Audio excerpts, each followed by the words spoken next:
Danes hid Jews in private homes, warehouses, barns, hotels, and churches. Then they secured boats and hired fishermen to transport them across the Sound to nearby neutral Sweden. Almost all of the Jews were smuggled out of Denmark.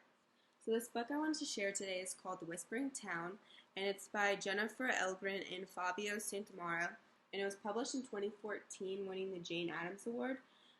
So the genre of this book is historical fiction, and it's based off of events that happened during the Holocaust. And so basically, this book takes place in Denmark, and it follows the story of Annette and her family.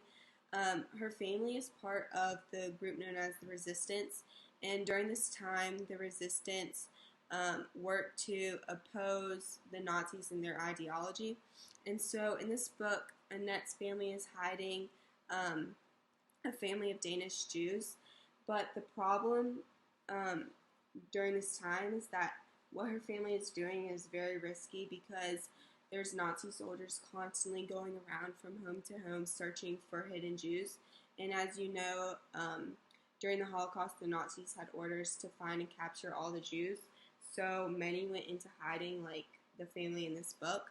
And so as the book goes along, the family is set to leave and head to the harbor where there's supposed to be a boat waiting for them that will take them to Sweden where they will be safe. But as they are set to leave, it talks about how a problem occurs where there's no moon that night to guide them to the harbor. So Annette comes up with a solution to have all her neighbors stand in their doorways and whisper this way to guide the family to the harbor, which you can see on the front cover. And so this goes into my visual. So for this story, I drew this to represent kind of the big theme that I got from the book, which was resisting and taking a stand for what you believe in. So I have the town, and then in the back I have the fist that represents resistance. And in my drawing, I just really wanted to show how this town resisted through their actions.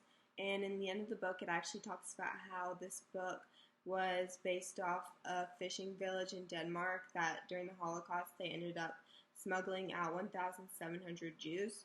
And so I thought that was really neat to read about. And so overall, I highly recommend this book.